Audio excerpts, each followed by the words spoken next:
We lived in a house that was never truly quiet. Familiar sounds filled every corner, TV blaring in the living room, dishes clinking in the kitchen, and the muffled arguments of my siblings over trivial matters. But the nights when my mother left the house, those were different. It was as if the world stopped. Her footsteps echoed through the hallway, the rhythmic click-clack of her high heels marking the end of another evening at home. She'd leave a red lipstick imprint on my forehead and vanish into the night, leaving me alone with the silence. "Be good," she'd say softly, her voice a mixture of tenderness and exhaustion. "I'll see you in the morning." "I will, Mom," I always replied, even if she was already halfway out the door. Those nights were rare, and I cherished them. As the child of a single mother working 12-hour shifts at a nursing home, you didn't get much time alone. You didn't get to experience what it felt like to bask in quietness, to feel like the only person in the world. Those moments felt like a precious gift I held close. But tonight was different. Everything seemed to fall into place. My mother had left for her shift, my siblings were staying over at friends' houses, and I was alone for at least 5 hours. A rare luxury. "Finally," I muttered, flopping onto my bed, "this night is mine." I sat in my room, surrounded by my secret stash of snacks, with the family's only laptop all to myself. I couldn't decide what to do first. "Movie marathon? Karaoke? Maybe a dance party," I said aloud, grinning at the possibilities. In the end, I chose to watch a horror movie. There was something thrilling about watching scary films in the dark, all alone. The mix of fear and excitement was irresistible.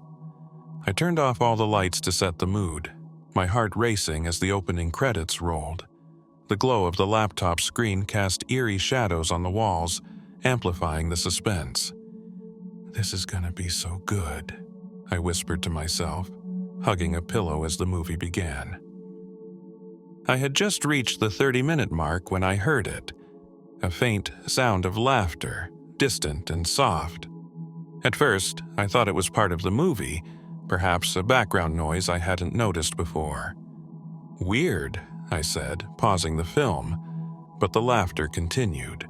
I froze, my heart pounded, and the room suddenly felt smaller, darker, more suffocating. I didn't know what to do or where to start looking. I sat there motionless, listening as the sound grew louder. It was as if someone was playing a prank just outside my bedroom door. "Who's there?" I called out, my voice trembling slightly. There was no response, only the soft, eerie giggling that seemed to echo in the hallway. My eyes darted to the door, the darkness beyond it looming like a living thing. The silence in the house pressed down on me, heavy and oppressive. "It's just my imagination," I tried to reassure myself, though my voice lacked conviction. I shifted on the bed, trying to think. The bed frame creaked as I slowly placed my feet on the floor. Silence. I held my breath. Then I heard it again. Footsteps. A dragging sound, like something being moved across the hardwood floor below. "This isn't funny anymore," I shouted, gripping the edge of my desk for support. But still, no one answered. The sound wasn't normal. It didn't seem like someone walking. It was as if they were dragging something, clearing space for something I couldn't tell. I didn't want to know. The laughter grew into a low chuckle, chilling and twisted as if the person was reveling in some private joke. "Stop it," I yelled, grabbing a heavy sports trophy from my desk. My voice cracked, betraying my fear. "I'm calling the police." The laughter grew louder, the sense of dread creeping closer. It sounded like a child giggling during a game of hide-and-seek, but distorted, like an adult mimicking a child's laugh. Then came another noise, wet, squelching, almost rhythmic. It was eerily familiar, yet I couldn't place it. "What is that?" I whispered to myself, my grip on the trophy tightening. I decided to stay put. I was only 16, and I didn't know what I was up against. The laughter grew erratic, the squelching noise relentless. Whoever was in the kitchen wasn't just making a mess, they were enjoying it, reveling in destruction. Then, a new sound, the unmistakable click of a key turning in the front door. My heart stopped. Heavy footsteps followed, the door flung open with force. The laughter paused for a moment, only to return as an insane, roaring laugh. It was like something out of a nightmare. "Who's there?" I cried, backing against the wall. "Mom, is that you?" But no answer came. Instead, the insane laughter grew louder, almost triumphant. I bolted to the window, my eyes wide with terror. On the street below, I saw my sister running, her screams piercing the night. "Help me!" she shrieked, her voice cracking with fear. "He's coming!" Behind her was a man, naked and drenched in blood, laughing hysterically. His body was covered in dark, thick blood. Too real, too vivid to be fake. This wasn't a joke. This was real. When the police arrived, their flashing lights painted the street in red and blue. They broke down the door and stormed inside. I stayed in my room, paralyzed with fear. But eventually an officer led me downstairs, his grip firm on my arm. "You're safe now," he said, though his tone was grim. "But you need to come with me." I shut my eyes tight, not wanting to see what awaited me, but I couldn't avoid it. The kitchen was a nightmare. My mother's body lay dismembered, carefully arranged on the counter like a grotesque puzzle. Her head, her limbs, every part of her placed as if it were part of some twisted game. "No," I whispered, my legs giving way beneath me. "This can't be real." The man was caught, but his laughter never stopped. Even as they restrained him, even as they locked him away, he laughed. "You can't stop it," he said, his voice a chilling melody. "The fun has just begun."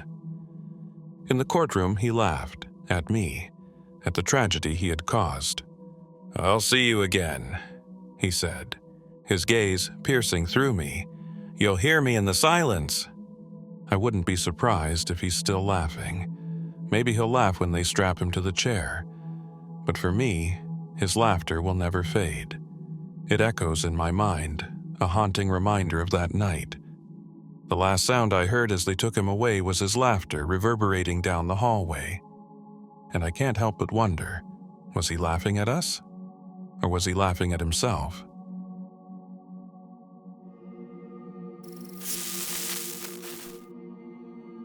"7 months ago, I met Victoria for the first time. I can still remember the exact moment we locked eyes across the crowded bar. It was as if the noise of the place faded out and everything around us blurred into the background. I had never been one to believe in love at first sight. But that night, something about her drew me in.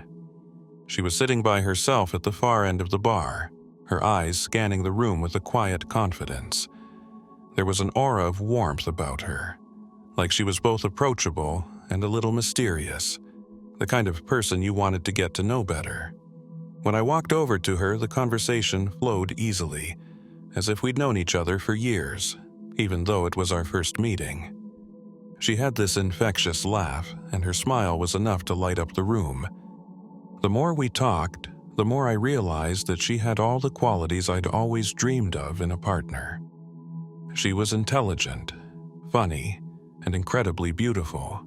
Everything I had ever hoped to find in someone. I found myself feeling comfortable around her in a way I never had with anyone else.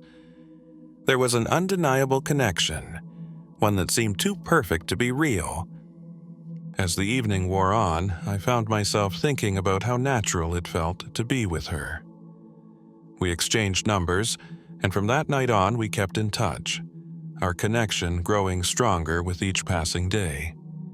We began dating, and before I knew it, I felt like I had found my soulmate. I didn't question it, not even once. She made me feel like I was the most important person in the world, and for the first time in my life, I truly felt loved. But everything changed when I moved in with her. That's when the real nightmare began. We had been talking about living together for a while, and after I graduated, I made the decision to move in with her. She had a steady job, and I was still figuring things out.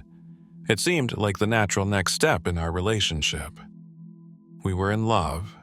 We wanted to be together, and living together just made sense. When the time came, I packed up my things and moved into her house. From the outside, it looked like any other home in the neighborhood. Quiet, peaceful, and seemingly perfect. But the moment I stepped inside, I felt an odd sense of unease. It wasn't anything obvious, but there was something about the house that felt off. The air felt heavy, as though the house itself was holding its breath, waiting for something. At first, I brushed it off. Maybe it was just the stress of moving in and adjusting to a new space. After all, moving can be a big change, and it's normal to feel a little out of place in a new environment. But as the days passed, I couldn't shake the feeling that something wasn't right. The first night I truly felt it was when Victoria went to work her night shift. She kissed me goodbye, and as she was leaving, she said, "Babe, just a heads up. The neighbors next door, they can get a bit loud at night, but don't worry about it." She said it with a smile, but there was something in her voice that made me pause. It was almost as if she were trying too hard to sound casual, as if she were trying to convince me that it was no big deal. I shrugged it off. "I'm sure it's nothing," I said. "I'll be fine." She left, and I was alone in the house. The night was quiet at first, and I felt a sense of calm wash over me. I sat down to work, focusing on my tasks, letting the evening pass in a peaceful routine. The clock ticked by, and I felt like I could finally relax. But then, around 2 a.m., the noises started. At first, it was just faint murmurs coming from next door. I tried to ignore it, figuring it was just the normal sounds of a neighborhood. But then the murmurs grew louder. I could hear shouting now, angry voices, sharp and harsh. It sounded like an argument, but it wasn't just shouting. There was glass breaking, things being thrown around. It was chaos. I tried to ignore it, turning on my headphones and blasting music, hoping to drown out the sounds. But it didn't work. The noises kept getting louder, more frantic, like a battle was taking place next door. My heart began to race and I couldn't focus anymore. The pounding, the screams, it was too much. I felt trapped. I decided to go to bed, hoping to escape the noise, but it followed me. Just as I was about to drift off to sleep, there was a knock at the door. No, it wasn't just a knock. It was a pounding, like someone was trying to break the door down. My body froze. I didn't know what to do. My mind raced. Who could it be? Was it the neighbor? Was it someone trying to break in? My hands trembled as I grabbed a knife from the kitchen, clutching it like it was my only lifeline. The pounding continued, relentless. I pressed myself against the door, praying that the locks would hold, that whoever was on the other side would leave. My heart pounded in my chest, and every second felt like an eternity. Then, suddenly, it stopped. The knocking ceased. The chaos from next door died down, and for a moment everything was eerily silent. I stood there, my breath ragged, trying to calm my nerves. But deep down, I knew it wasn't over. Something was wrong. The next morning, I tried to convince myself it had been a freak occurrence. Victoria came home from her shift, and when she walked through the door, she casually asked, "Were the neighbors loud last night?" I didn't want to scare her, so I shrugged it off.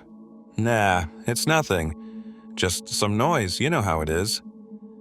I didn't want to make her worry, so I played it off like it was no big deal. But deep down, I couldn't shake the feeling that something was terribly wrong. That night, when she left again for her shift, I found myself bracing for it. The noise started again, louder this time, more intense. But it wasn't just coming from next door. It felt closer, like it was coming from inside the house. I heard footsteps, a soft creaking from downstairs. The basement. I had never been to the basement before. Victoria had never mentioned it, and I had never felt the need to go. But now, the noises seemed to be coming from there. I hesitated, my heart pounding in my chest. Was I imagining it, or was something truly wrong? The basement door was locked. I could hear muffled voices now, whispers. It sounded like they were begging for help. My curiosity gnawed at me. I couldn't ignore it anymore. I had learned to pick locks when I was younger. It was a skill I never thought I'd need.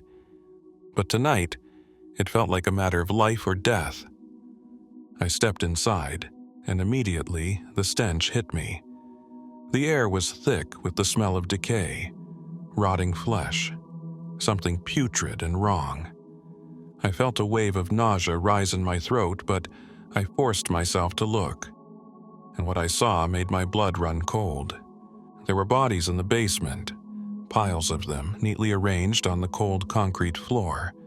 Their skin was perfect, pristine, but everything inside them had been drained away.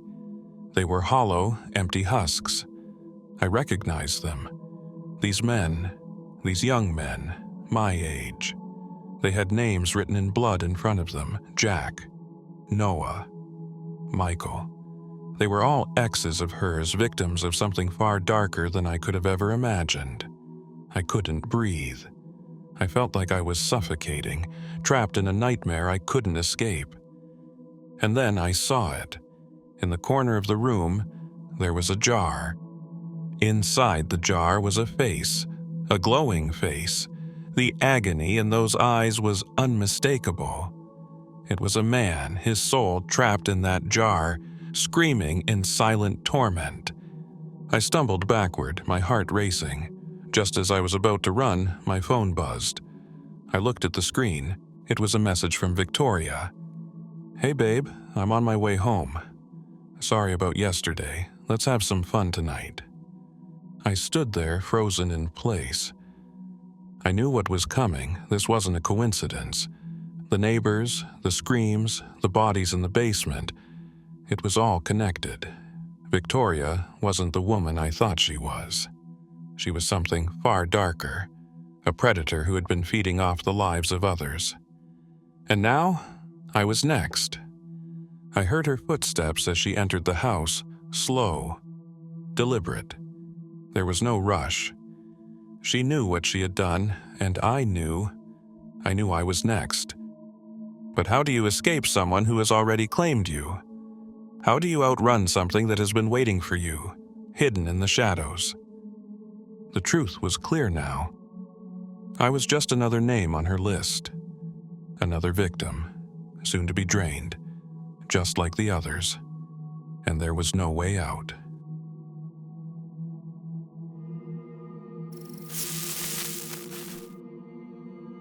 Being alone has always been hard for me, I thought, glancing around the empty house. Maybe it's the isolation, the sense of being cut off from everything. I always feel more at ease when there are people around, family, friends, even strangers. Someone to remind me I'm not the only one in the world. But tonight I'm alone. I ran a hand through my hair and sighed, feeling the weight of the quiet around me. Everyone else went out. They left for the BBQ, but I stayed behind. Not that I wasn't hungry, I just couldn't bring myself to join them. It wasn't that I didn't want to, but something inside me kept whispering to stay. Something wasn't right, something I couldn't explain. Maybe it was just my imagination, but it felt real. I thought I'd be fine. I always am, right? I was here with Ginger, my dog. She was always my protector, my loyal companion, especially when I'm home alone. Ginger was calm, always calm. But tonight was different. I glanced over at Ginger, who was lying near the door, her eyes trained on the window. Her body was tense, her muscles rigid. "Ginger, what's wrong?" I asked, trying to sound calm, but my voice betrayed me. She didn't respond, didn't even move. Her eyes didn't leave the window, and her breathing grew heavier, more strained. The house was eerily still. There wasn't a sound outside. But then, I heard it, a low growl, almost imperceptible at first, but it grew louder, deeper, as if she was warning me. I froze. Ginger's growl wasn't playful or defensive like usual. This was different. This growl felt like a warning, like she was trying to tell me something was wrong.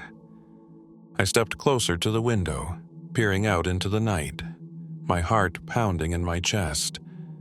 Nothing. The street was empty.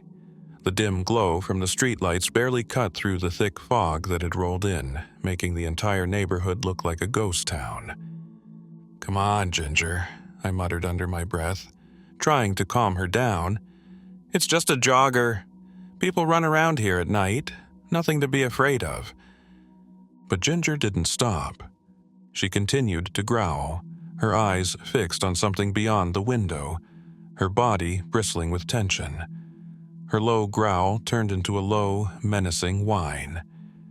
"Ginger, what are you seeing?" I whispered, my voice quivering. I couldn't shake the feeling that something was out there, something that didn't belong. I told myself I was overreacting. "It's just your imagination," I tried to convince myself. "Everything's fine." But the more I tried to ignore it, the worse it felt. Every little noise, every creak of the floorboards under my feet seemed to echo in the empty house. It was as though the house itself was alive, waiting, watching. I glanced over at Ginger. She was still staring out the window, her growls becoming more frantic, more desperate. I didn't know what was happening, but I could feel it. The air in the house grew thick. Something was wrong. Something was inside with us. I shook my head, trying to push the thoughts away. It was just my mind playing tricks on me. I walked across the room, attempting to distract myself. But the hairs on the back of my neck stood on end as I passed the hallway mirror, feeling a strange sense of unease. I made my way to the back door, trying to convince myself that I just needed to check it. That's when it happened again. A growl, loud and guttural, coming from Ginger. I froze in place. I turned to see Ginger, her fur standing on end, her eyes wide with terror. She was staring at something outside, her mouth open in a snarl. Her growl was almost unrecognizable now, like something from a wild animal, primal and full of fear. I stepped forward, heart racing, to the window. There was nothing out there. The street was still empty. There were no cars, no people, just the unsettling silence that hung in the air. "Ginger, there's nothing out there," I whispered, trying to reassure her, though my voice trembled with fear. But Ginger didn't stop. She kept growling, her entire body trembling with the force of her fear. I slowly backed away, my pulse quickening. I didn't want to believe it, but the feeling of being watched intensified. Something was out there, something I couldn't see but could feel. The air felt colder, like an unseen presence had filled the room with something wrong. I checked the locks on the windows, on the doors, even though I knew they were secure. The unease was unbearable, and I felt my breath catch in my throat. I wasn't alone. The silence in the house was suffocating. The longer I stood there, the more it felt like something was creeping closer. I could feel it. The weight of the unseen, the oppressive presence that seemed to fill every corner of the room. It was as if the walls themselves were closing in on me. I walked cautiously toward the laundry room, my footsteps echoing in the stillness. And that's when I saw it. Movement, a shadow. But it wasn't a shadow I recognized. It wasn't still. It shifted, twisting in a way that shouldn't be possible. My heart stopped. It wasn't a person. I knew that instantly. It was something else. Something unnatural. The shadow didn't belong. I tried to move, but I couldn't. My legs felt like they were frozen in place. My body was paralyzed by fear. I wanted to scream, to run, but my mouth was dry. Then, suddenly, Ginger went wild. She bolted toward the window, barking frantically, her growls echoing through the house. I watched her, terrified. "Ginger, no, stop!" I shouted, but she didn't hear me. She was lost in her own world of fear, her eyes locked on the shadow outside, the thing she was so desperate to protect me from. Without thinking, I turned and ran. My heart was pounding in my chest as I sprinted toward the bathroom, slamming the door behind me. I locked it quickly, my hands trembling as I fumbled with the bolt. I leaned against the door, my breath coming in short gasps. I could hear Ginger's frantic barking and scratching at the door, but it was all distant, muffled. My mind raced. What was happening? What was out there? I grabbed my phone, my hands shaking as I dialed my mom's number. The phone rang, but there was no answer. I tried again, but the same thing happened. Just endless ringing. My panic rose. What if it wasn't a person out there? What if it was something worse? After what felt like hours, the sound of tires on gravel finally reached my ears. My parents were home. I heard their voices in the hallway, but their usual comfort didn't ease the fear gnawing at my chest. My mom's face was pale when she stepped into the bathroom, her eyes wide with terror. "What happened?" she asked, her voice barely above a whisper. But she didn't need to ask. I could see it in her eyes. She already knew something was terribly wrong. When my dad came in behind her, he looked shaken. "When we got home, we saw something," he said quietly, his voice full of dread. "A figure, running near your window, near your bedroom. We tried to chase after him, but he disappeared into the night. We couldn't find him." I just stared at them, unable to speak. The realization hit me like a cold wave. "It wasn't a person," I whispered. "It was something else." From that night on, I could never sleep the same. Every noise, every shadow, every flicker of movement made my heart race. I checked the locks, the windows, the blinds, every single night. And every night I felt it. Something was watching me. Something was waiting. The fear never really went away.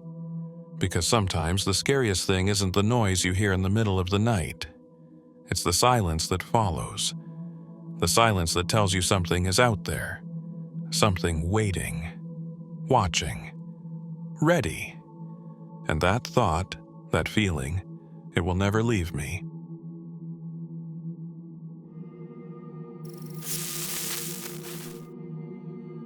Every Halloween, the atmosphere thickens with an unexplainable tension, as though the very air becomes heavier, weighed down by the unknown. The streets, normally bustling with laughter and chatter, seem cloaked in an eerie stillness. Even the smallest sound, like the rustling of leaves or the distant bark of a dog, feels amplified, carrying an almost sinister quality.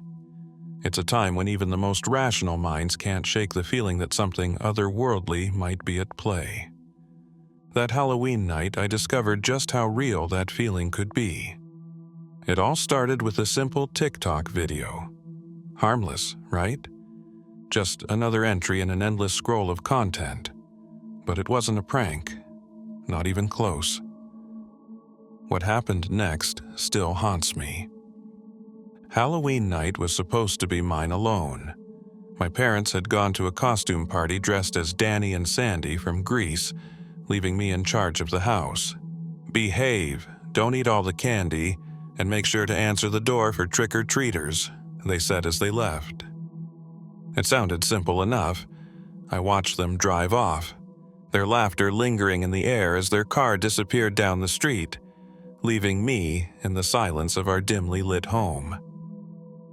The house was quiet, The kind of quiet you'd expect on a chilly October evening. Outside, the faint glow of jack-o'-lanterns lit up neighboring porches, and the occasional laugh of kids echoed in the distance as they made their rounds for candy. The scent of burning wood from someone's fireplace mingled with the crisp autumn air. It was the perfect backdrop for a cozy night in. I had a plan: horror movies, a mountain of candy, and a mindless TikTok scroll before bed. I lay sprawled on the couch, my phone in hand, scrolling aimlessly through TikTok. Most of the videos were the usual fare: dancing teens, cute pets, and Halloween pranks. Occasionally, the muffled sound of trick-or-treaters at a neighbor's door would break through the quiet. Then, one video stopped me mid-scroll. The thumbnail was grainy, out of focus, but something about it caught my eye. The description read, "Found something weird at my friend's house. Watch till the end." I clicked on it, expecting a cheap jump scare or some poorly executed prank. Instead, the video started with shaky footage, filmed from a low angle. Someone stood in front of a door, their voice whispering, "You won't believe this." My breath hitched. The door on the screen wasn't just any door. It was my door, my back door. I froze, staring at the screen. The camera panned slowly, showing the familiar worn paint and the distinctive crack in the wood. My mind raced. How could this be? I hadn't posted anything about my house. Only my close friends knew what it looked like, and none of them would pull a prank like this. I felt a cold sweat break out across my forehead, my fingers trembling slightly as I gripped the phone. As if on cue, the video's audio picked up the faint chime of a doorbell. It rang in a pattern I recognized immediately. Ding-dong, pause, ding-dong. My heart stopped when I heard the exact same pattern echo through my house. I shot up, my phone nearly slipping from my hand. The doorbell rang again, loud and insistent. I rushed to the front door, flinging it open. The street was empty, illuminated only by the flickering glow of the street lamp. There were no trick-or-treaters, no pranksters hiding in the bushes. Just silence and the rustle of autumn leaves. The cold air bit at my skin as I stood there, scanning the street for any sign of movement. Nothing. Feeling unnerved, I returned inside, locking the door behind me. My phone screen was still lit. The video paused. Against my better judgment, I hit play. The footage continued, the camera now moving through a backyard that looked disturbingly like mine. The shot zoomed in on a figure standing by the back door. They were tall and gaunt, their pale face partially obscured by the shadows. Their unblinking eyes stared directly into the camera, and then, as if they could see me through the screen, they smiled. The door in the video rattled as the figure raised a hand and knocked. Bang, bang, bang. The sound reverberated through my phone, chilling and deliberate. Then, from behind me, the exact same pattern echoed through my back door. I bolted to the kitchen, grabbing the largest knife I could find. My heart was pounding so hard it felt like it might burst. Slowly, I approached the back door. The knocking continued, relentless and deafening in the silence of the house. Each knock felt like it was shaking the very foundation of my home. Summoning every ounce of courage, I yanked the door open. Nothing. Just the dark, empty backyard. The wind stirred the leaves, creating a hollow, mournful sound, but there was no one there. I slammed the door shut, locking it twice. My phone buzzed in my hand, and I jumped. It was a text from an unknown number. "You've been watched. Open the door." I tried to shake it off, pacing the living room to calm myself. That's when I noticed the basement door. It felt different, almost alive, as though it was calling to me. A cold draft seeped from beneath it, carrying a faint, foul smell. My instincts screamed at me to stay away, but something compelled me to reach for the handle. The door was locked.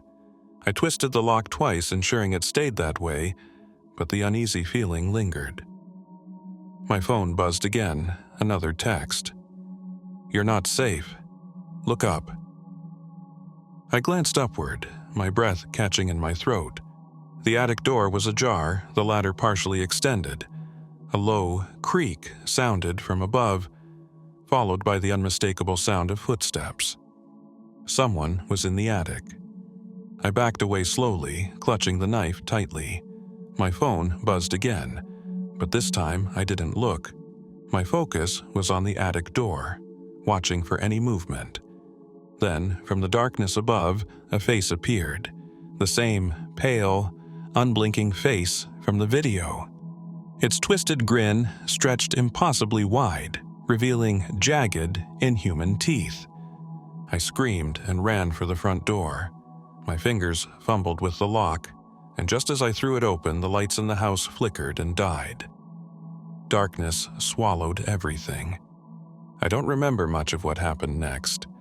Somehow, I found myself outside, running barefoot down the street.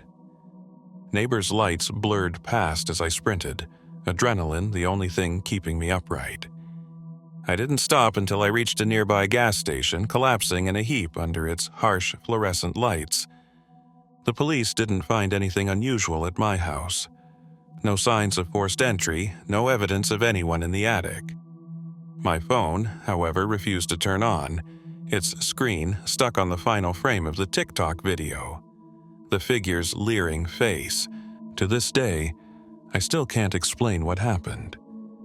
The memories of that night are fragmented, like a puzzle with too many missing pieces.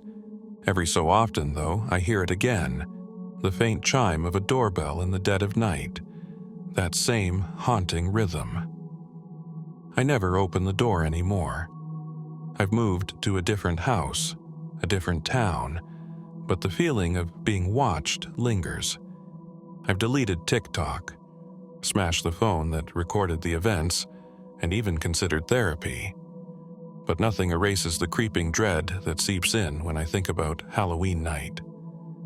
Some nights, I catch my reflection in the mirror and swear I see a pale face staring back, its grin just a little too wide. I blink, and it's gone. But deep down, I know the truth. Whatever was watching me that night hasn't stopped. It's still out there, waiting.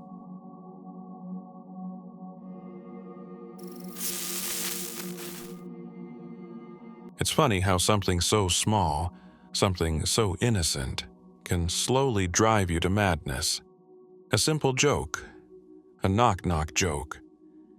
I never thought something so stupid could break everything I had with Ellen, but that's exactly what happened.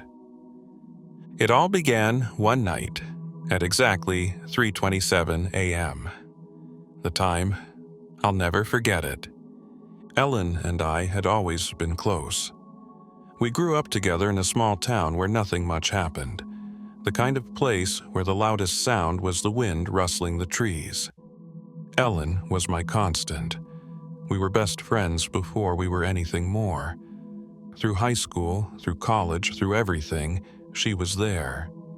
When we finally moved in together, it felt like a natural step, like it was meant to be. I loved her quirks, her laughter, her silly jokes, even her obsession with knock-knock jokes. But lately, something had shifted. At first, it was subtle. She would drift off mid-conversation, her eyes unfocused, staring into the distance.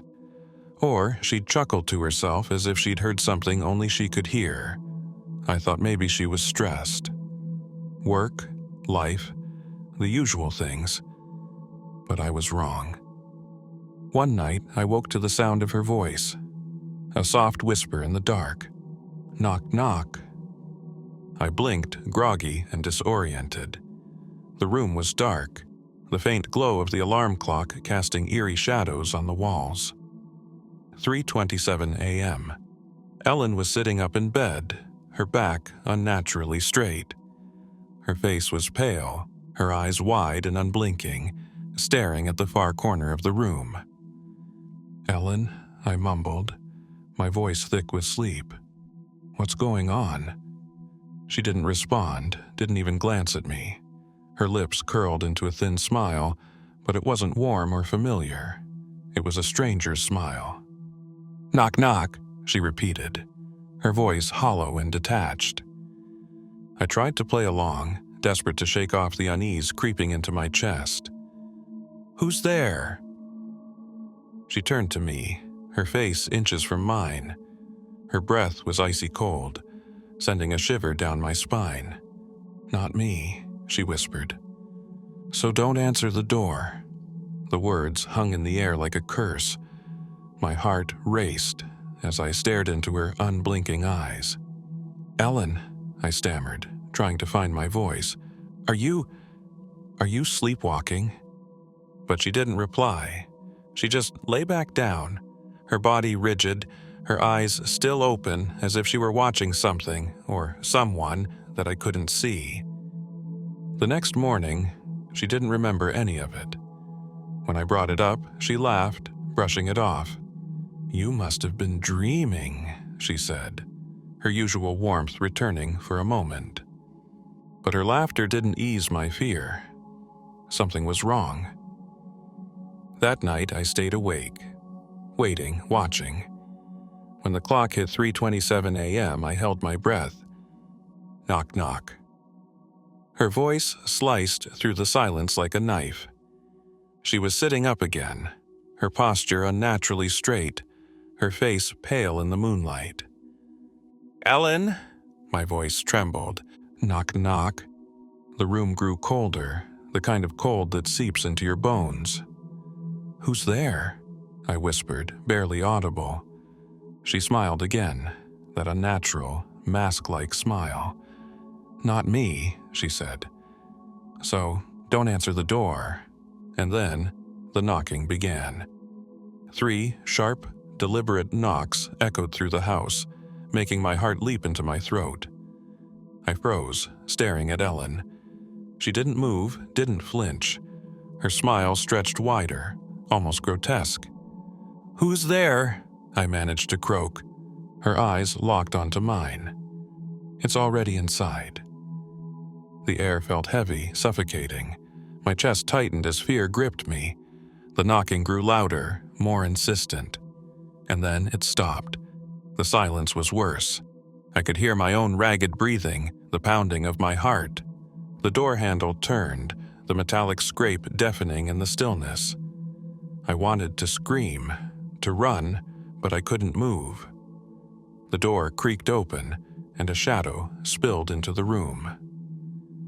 "John," Ellen's voice whispered, but it wasn't coming from the bed. It was coming from the door. I turned, trembling. There she was, standing in the doorway, her head tilted at an unnatural angle.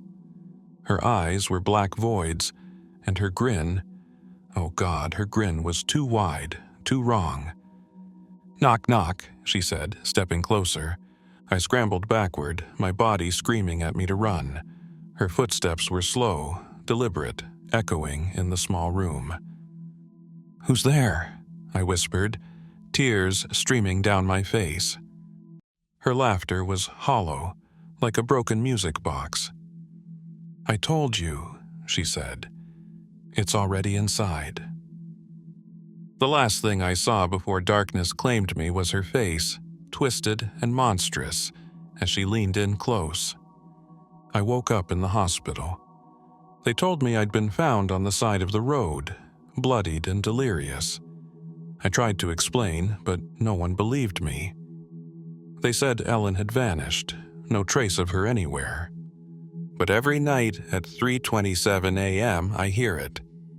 The knocking, and her voice, whispering through the darkness. Knock, knock. I don't answer anymore, but it doesn't stop. I moved out of the house thinking maybe it was tied to that place. I moved to a new town, a new state, far away from everything familiar. I told myself that I was safe now, that it couldn't follow me. For weeks, I slept peacefully, convincing myself that whatever had happened was over. Until it wasn't. It started again, The same time, the same voice. Only now, it was louder.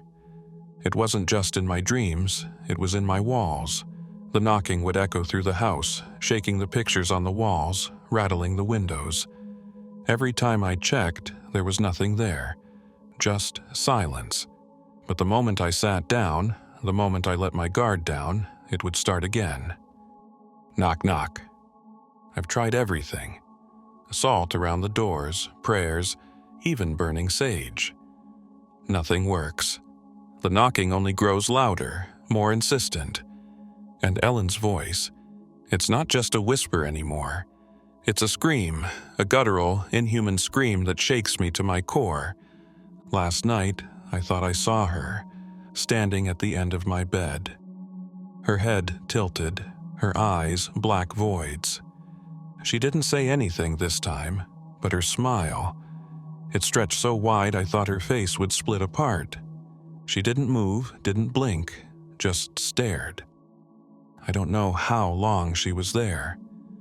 When I finally blinked, she was gone. But the knocking didn't stop. It never stops. Now, I'm afraid to sleep. Afraid to close my eyes. I've barricaded the doors, but it doesn't matter. Somehow, it always finds a way in. The knocking is inside me now, echoing in my chest, in my head. And Ellen, she's waiting. I know she's waiting. Every time I hear her voice, I feel her presence more strongly. The air thickens, my lungs struggle to pull in breaths, and the shadows seem to ripple like they're alive. She's no longer just a memory haunting my nights. She's something else, something darker, something that watches from the corners of my mind. I can feel her grin, even when my eyes are shut, stretched impossibly wide, threatening to consume everything I am. 2 nights ago, I woke up to find myself standing in the middle of the living room, the front door wide open. The cold night air swept in, carrying whispers that weren't mine. My hands were trembling, clutching the door frame as though I'd been trying to keep something out or let it in. I don't remember opening the door. I don't remember moving. But I could feel her there just beyond the threshold. And then the knocking began again, slow, deliberate. Each knock echoed inside my chest, rattling my ribs as though it was coming from within me. Knock, knock. I screamed, slamming the door shut, but it didn't matter. The sound continued, louder now, from all around me. Walls, windows, floors. The entire house trembled with the force of it. I fell to the floor, clutching my ears, but it was inside my head. Her voice was inside my head. Knock, knock. I know she's waiting, and I know she won't stop. She doesn't need the door anymore.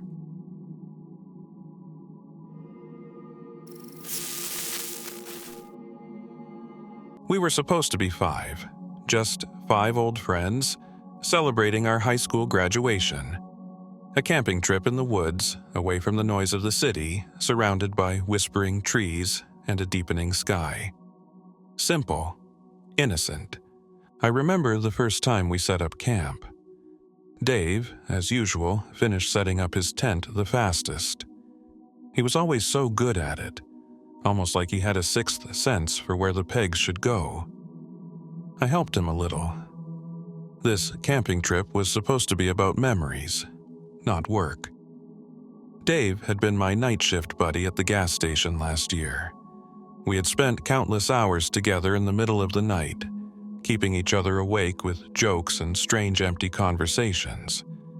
Those shifts felt easier with him around. Eric was still fumbling with his tent manual, looking as out of place as always. He was our quiet one, the one who always had his nose buried in books, even when we were supposed to be having fun. I didn't know him as well as the others, but I remembered one time in math class when I had copied his homework. He had let me without even saying a word. Ava and Sally, my cousin, were already talking about some ridiculous story they'd heard from a friend. The two of them teamed up to set up their tent while the rest of us got to work on ours. I remember thinking that something felt off. The flashes of red in the sky didn't help. I wasn't sure if I imagined it, but it looked like someone was waving a flare in the distance, though too faint to make sense of. At first, we laughed it off, made UFO jokes.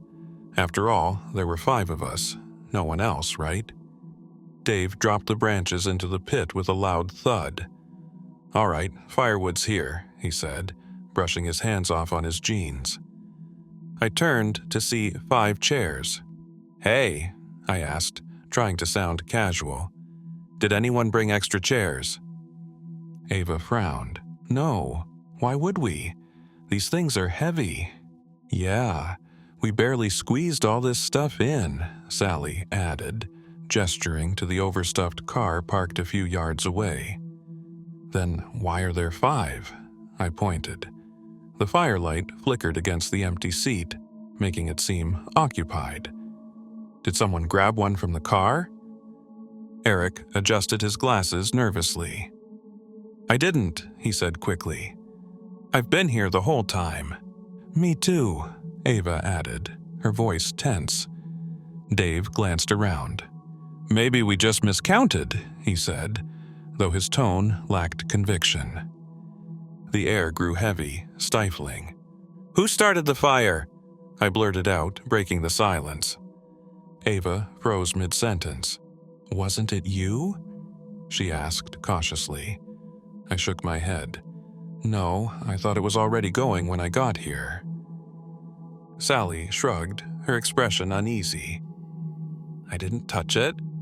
Eric?" Eric looked up from his lap, where he had been nervously tapping his fingers. "Not me," he mumbled. His glasses slipped down his nose as he glanced toward the flames. "Maybe Dave did it." Dave held up his hands defensively. "Don't look at me. I was still out grabbing wood."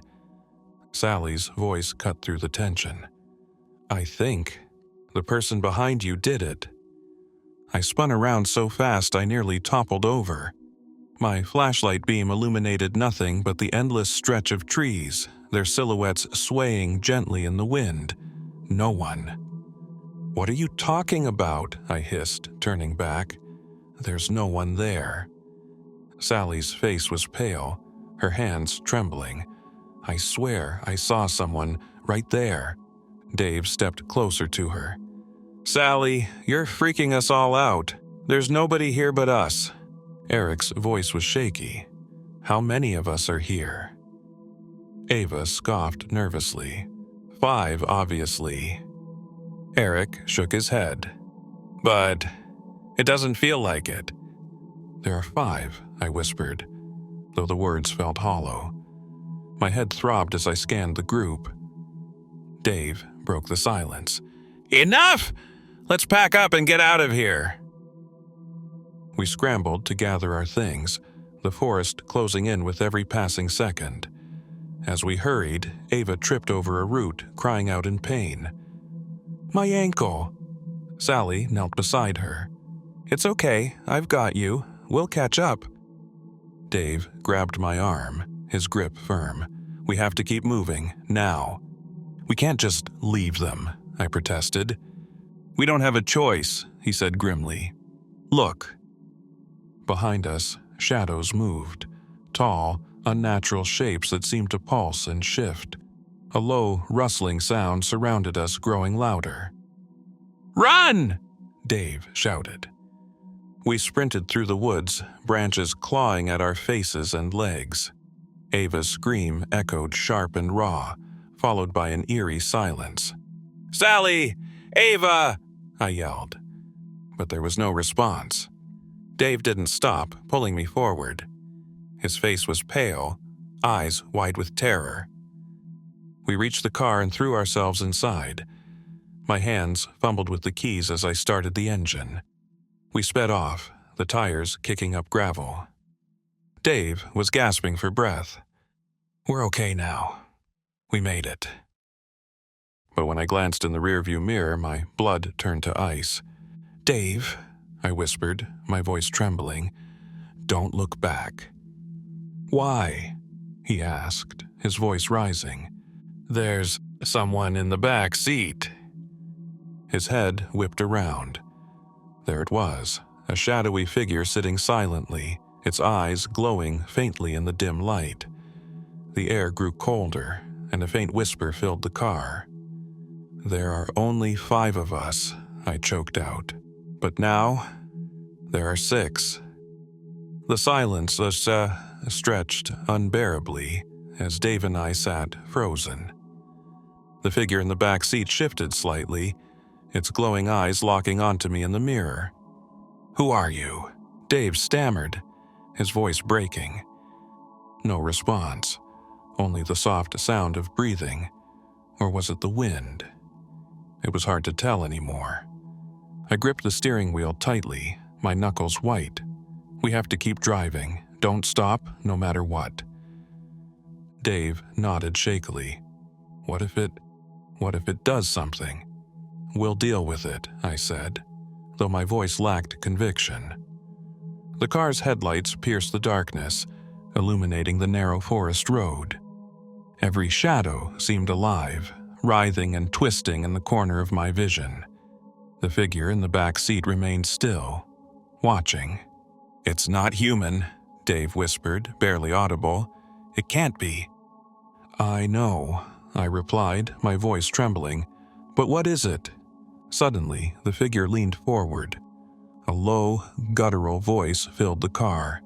"You cannot leave!" I slammed on the brakes instinctively, the car skidding to a halt. The figure's eyes glowed brighter, and the temperature inside the car plummeted. My breath formed mist in the freezing air. "What do you want?" I yelled, twisting around to face it. "To join you," it said simply, its voice echoing unnaturally. Dave let out a strangled cry. "Join us? What the hell does that mean?" The figure raised a hand, its long, shadowy fingers pointing toward the woods. "Return to the fire," it commanded, "or stay forever." "No way," I said, gripping the wheel. "We're not going back." The figure tilted its head, as if amused. "You already belong to the forest." Without thinking, I slammed the accelerator. The car lurched forward, tires squealing as we sped down the road. The figure didn't move, but seemed to dissolve into mist, vanishing as suddenly as it had appeared. "Is it gone?" Dave asked, his voice barely above a whisper. "I don't know," I admitted, my eyes darting to the rearview mirror. The back seat was empty, but the sense of dread remained, clinging to us like a second skin. Hours later, we reached the edge of the forest. The first rays of dawn pierced the horizon, bathing the landscape in a soft, golden light. For the first time since the nightmare began, I felt a glimmer of hope. Dave slumped in his seat, exhausted. We made it. But as we stepped out of the car, a chilling realization struck me. The forest wasn't behind us. The trees stretched endlessly in every direction, their dark silhouettes defying the light of day. We never left," I whispered, my voice hollow. Dave turned to me, his face pale. "What do you mean?" I pointed to the car. The backseat door was open, swinging gently in the breeze. A faint whisper echoed through the air. "There are 6 of us now," the voice said, "and you can't leave."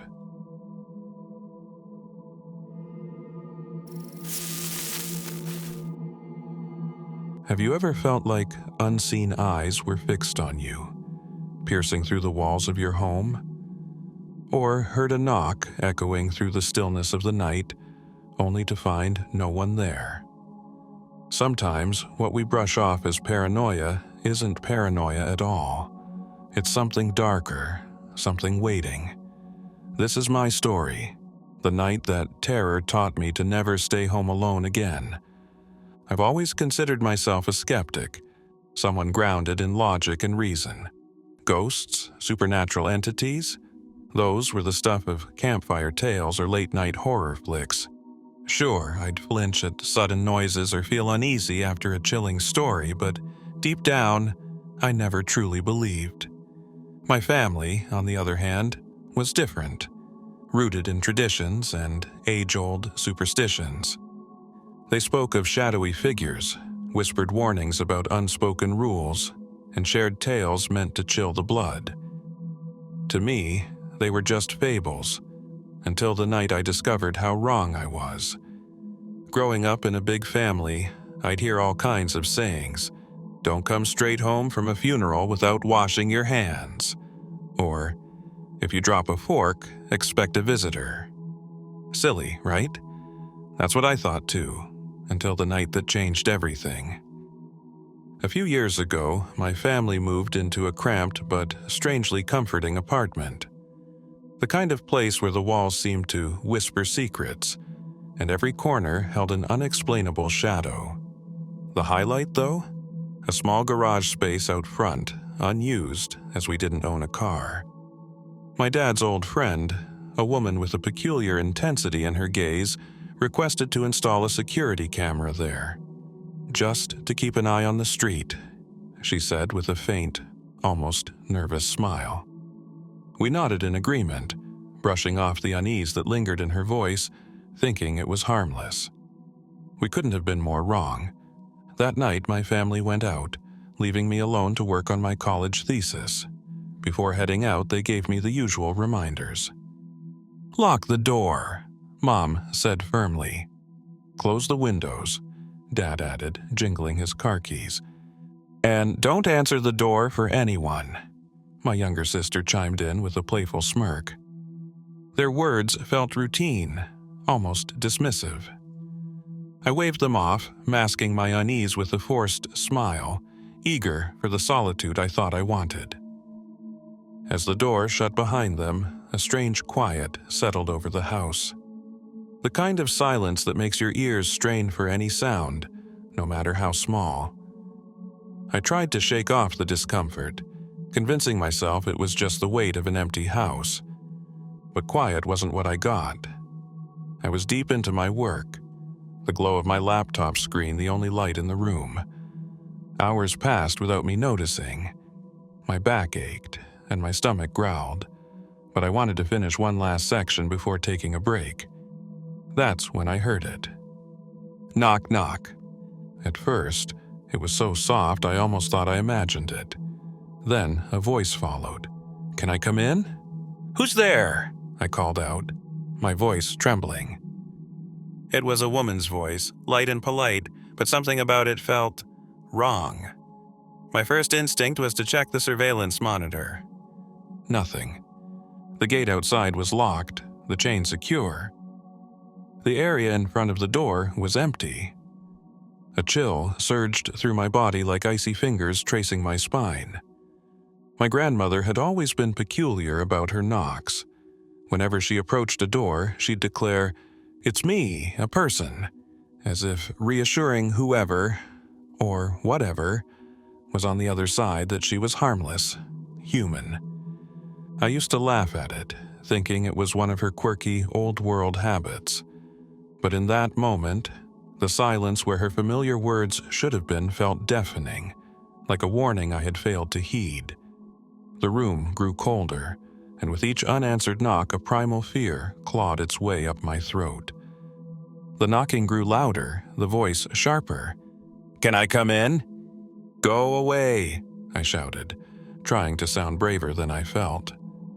The knocks turned into pounding, fists slamming against the door.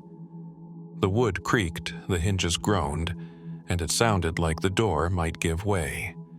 My breath caught in my throat. I couldn't move, couldn't think. My eyes stayed glued to the monitor, willing it to show something, anything. But there was nothing. And silence. I thought it was over. I thought it had gone. Until I heard it again, behind me. Tap, tap, tap. I spun around, my heart hammering in my chest. "Who's there?" I whispered, barely audible. There was no reply. Just the sound of soft tapping. I ran to the bedroom, slamming the door shut and locking it. I shoved a dresser in front of it, my heart pounding in my chest. Then I heard it, a soft tapping on the window. Tap, tap, tap. "Leave me alone!" I screamed, my voice cracking. I didn't dare look. I curled up on the bed, pulling the blanket over my head like a child. My ears rang with the sound of that tapping. Slow and deliberate. Tap, tap, tap. "Just let me in," the voice cooed, sickeningly sweet. I don't know how long it lasted. Minutes, hours. It felt like an eternity. My body ached from staying in one position, but I couldn't summon the courage to move. The air seemed to thicken, making each breath feel labored, as though the very walls were closing in around me. When my parents came home, they found me huddled in the corner of the bedroom, shaking and crying. I tried to explain, but the words wouldn't come. "What happened?" Dad asked, his voice full of concern. "The door," I managed to croak. "It was knocking. It wouldn't stop." "Did you see who it was?" Mom pressed gently, brushing my hair away from my damp forehead. I shook my head violently. "No, I checked. There was no one there, but it kept knocking. And then it was behind me." They didn't question me, though. They just let me sleep in their room for the next month. I clung to them like a lifeline, unable to bear even the thought of being alone. But there's one detail they told me later that still haunts me. When they came home, they found the front door unlocked. I'd forgotten to lock it. "It's okay," Mom reassured me, but I saw the worry in her eyes. "You probably just forgot," Dad added, though his voice lacked conviction. Whatever was outside could have come in, but it didn't. It waited. It waited for me to invite it. Over the next few weeks, the nightmares started. I dreamed of that voice, sweet yet hollow, calling to me. "Just let me in," it would say over and over again. Each time, I would wake drenched in sweat, gasping for air. I've tried to rationalize it. Was it a prank? My imagination? Or was it something waiting for an invitation? Since that night, I've never stayed home alone again. And now, every time I hear a knock at the door, I can't help but freeze, wondering if it's back.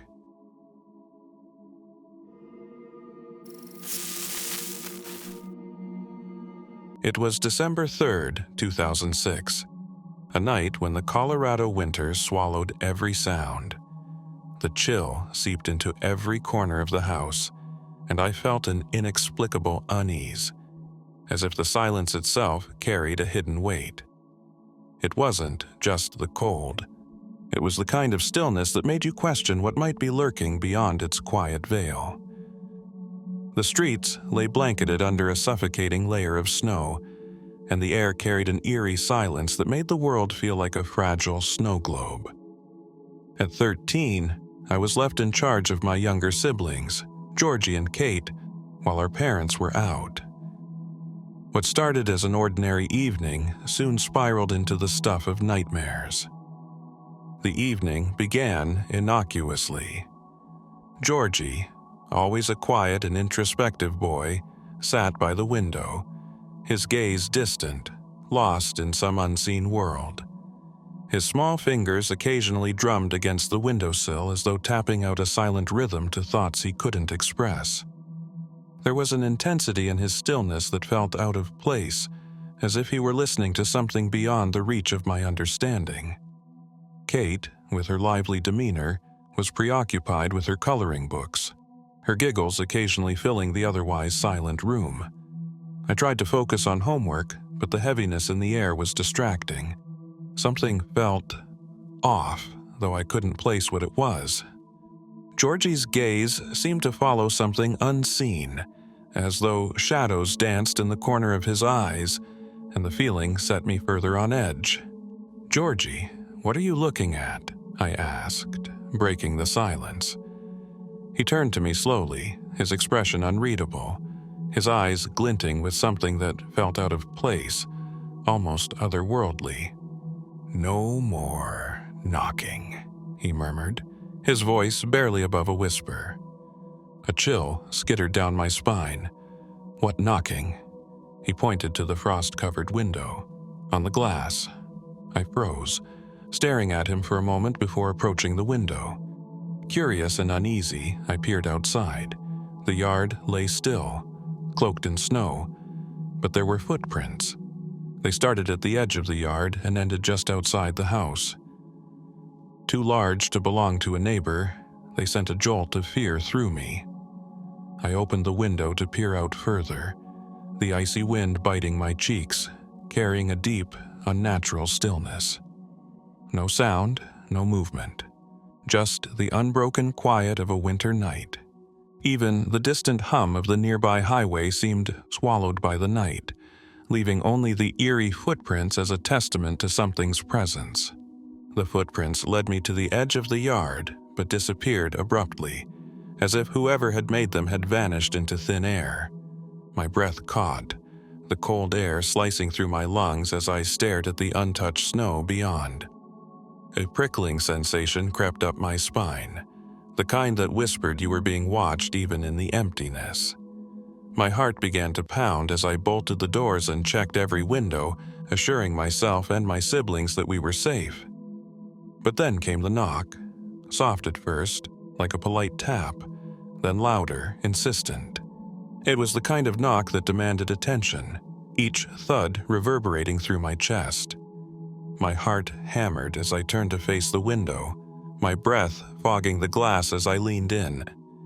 There, in the yard, stood a man. He was motionless, his back to the window, an ominous silhouette against the snowy backdrop. He didn't move, didn't speak, just stood there.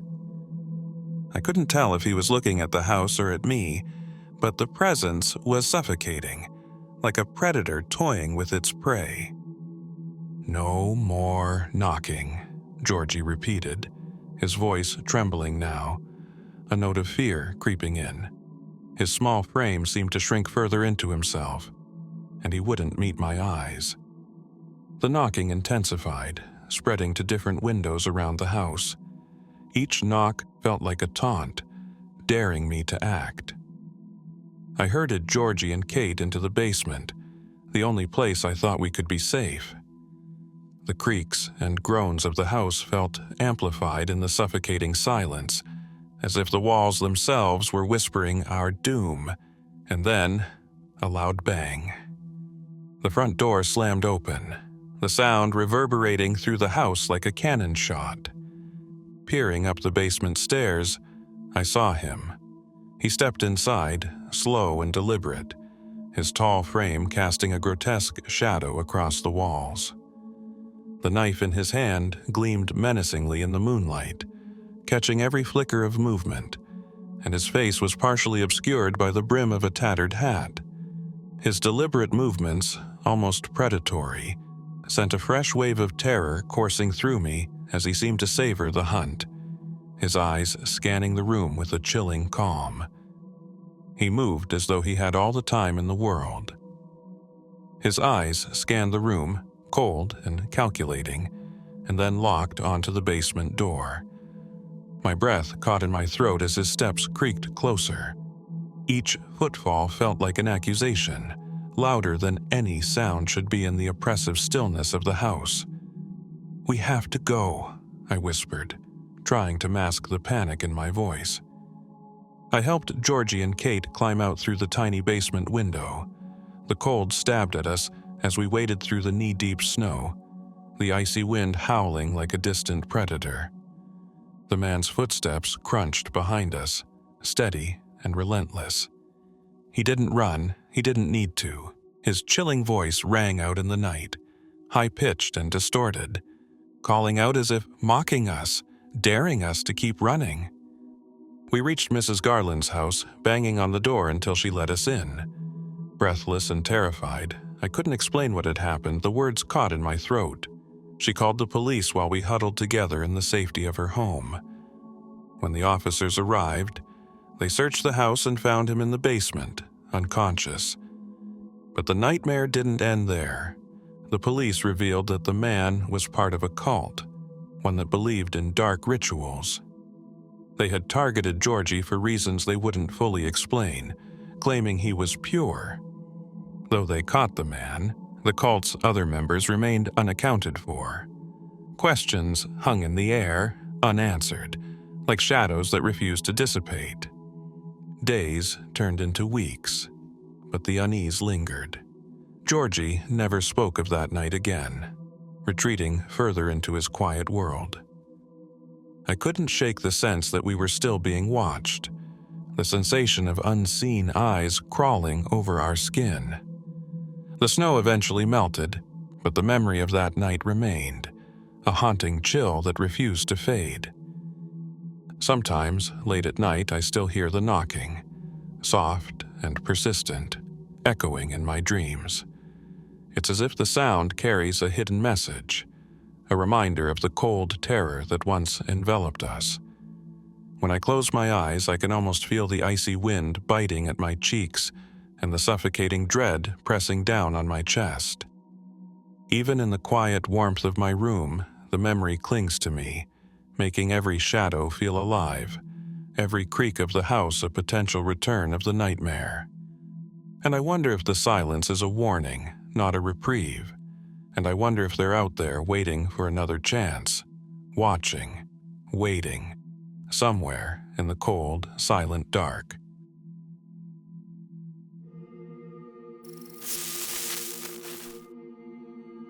They say fear sharpens your senses, that it makes you hyper-aware of everything around you. But here's the thing. I've always been aware.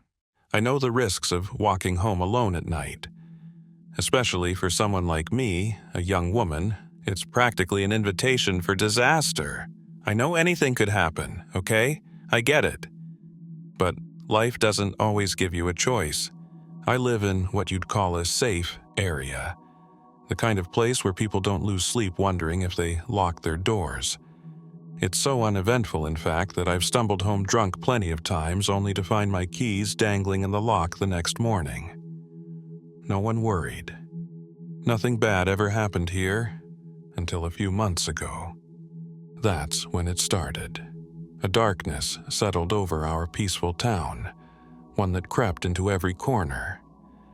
It began with whispers, stories of brutal murders too horrifying to believe. Victims attacked by a shadowy figure wielding a blade with chilling precision.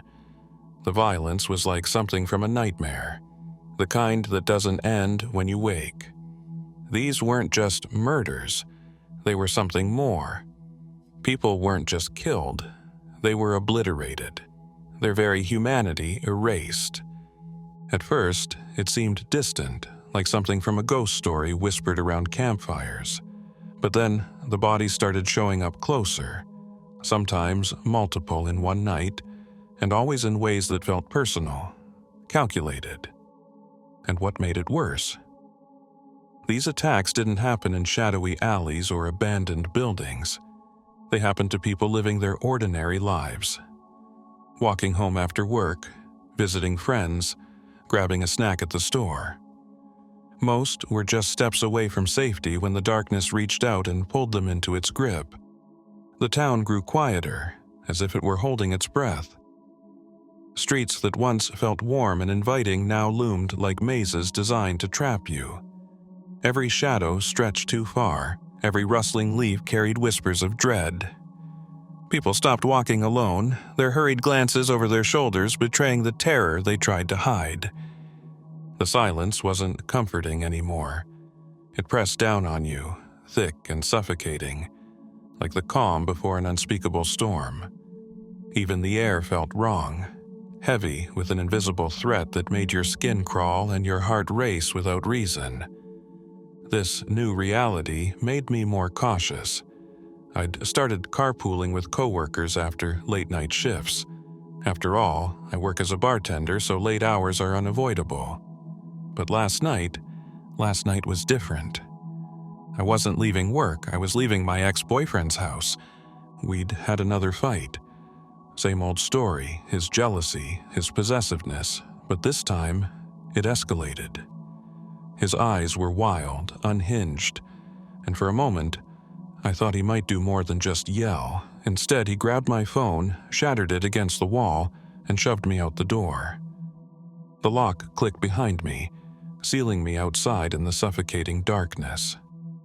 No cash, no ride.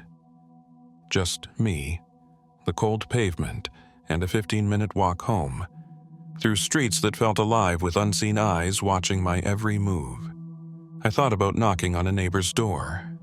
The porch lights of their houses felt like weak beacons in the sea of darkness around me. But it was late, and I didn't want to make a fuss. What if they didn't answer? Worse, what if they did, and the danger followed me there? So, I told myself it was fine. I'd done it before, I could do it again.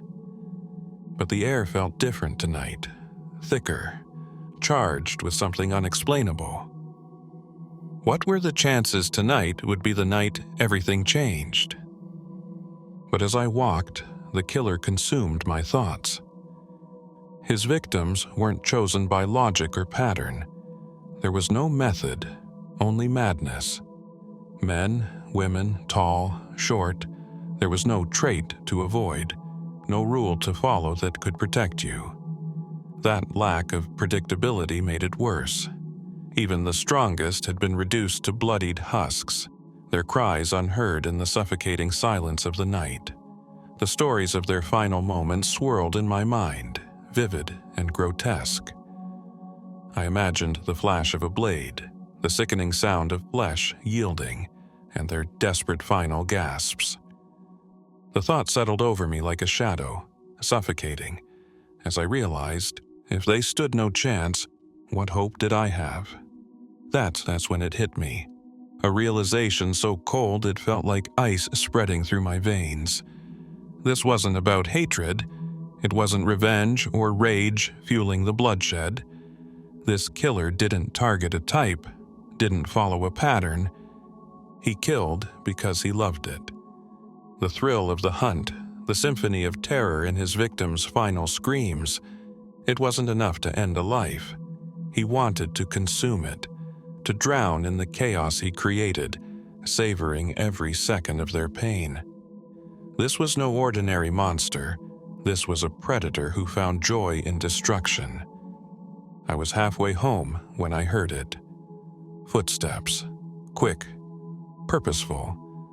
They echoed sharply against the stillness of the night, each step sending a jolt of dread through my body.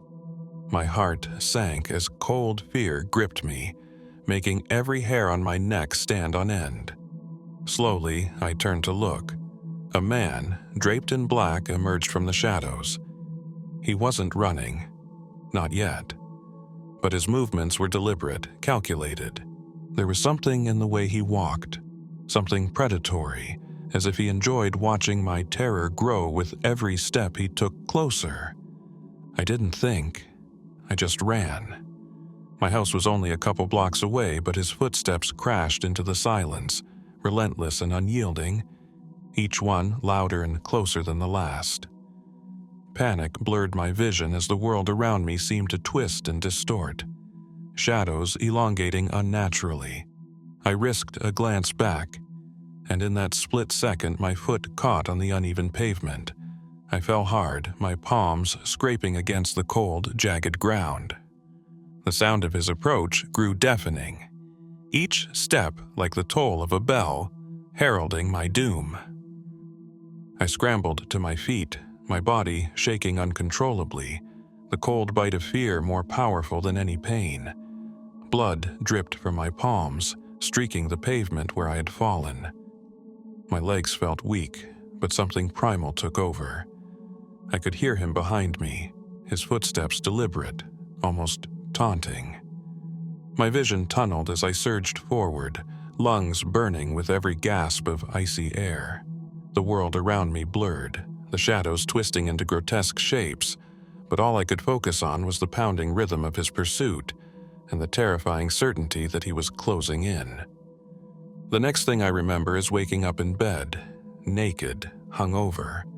My body ached, as if I'd been running for hours, every muscle throbbing with a dull, relentless pain.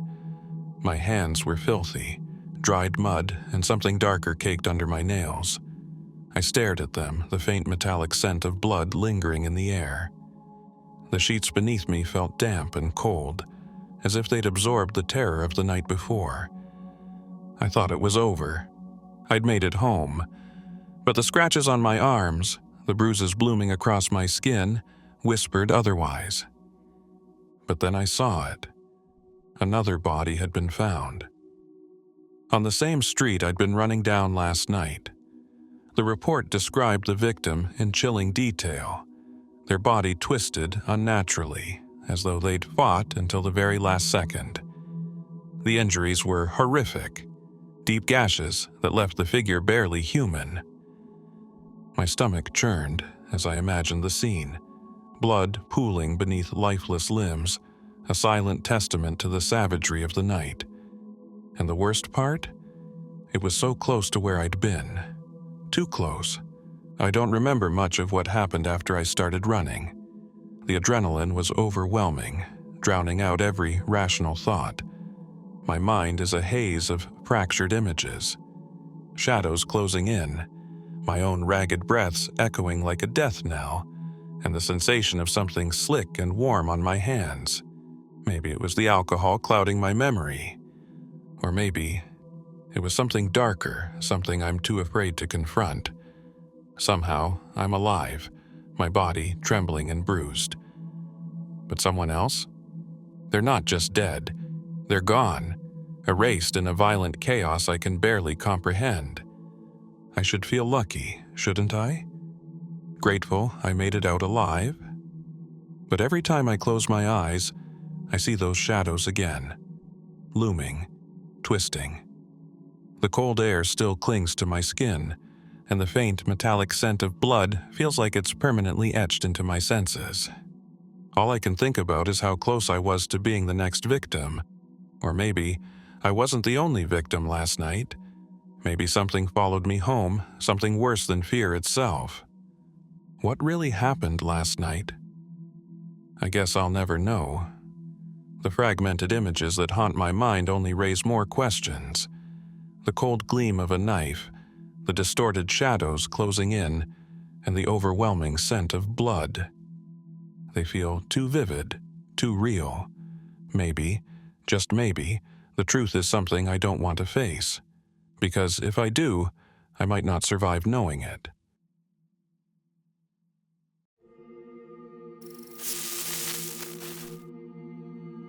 This happened a few years ago, back when I was 15 and just starting to figure out who I was. It was a cold November night in Ohio, with the first snow of the season blanketing everything in an eerie quiet. The kind of quiet that's almost too perfect, like the world is holding its breath. I thought it would be just another peaceful night alone at home, but sometimes the quiet hides things you're not ready to face. That night, I learned the hard way that the most unassuming nights can hide the darkest memories. I lived on the edge of the countryside, surrounded by woods and an empty field stretching across from my house. The neighborhood was small, just a handful of houses scattered down the road.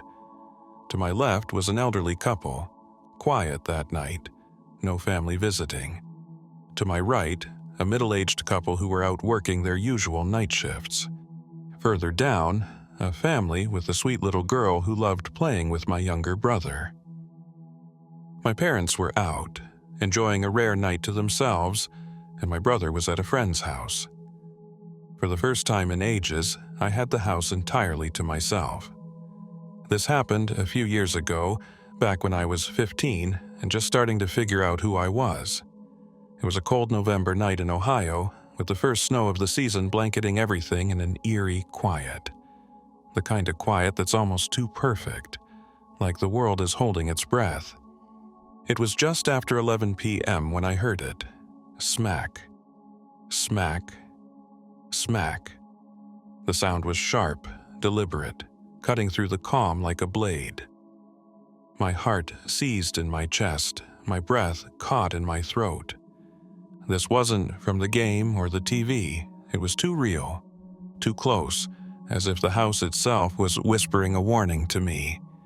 Every nerve in my body told me to move, to check, but fear pinned me to the spot, my mind racing with questions I didn't want answered.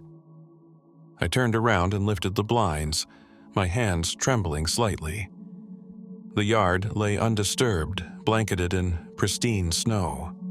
The trees stood still, their skeletal branches stretching like frozen claws into the night.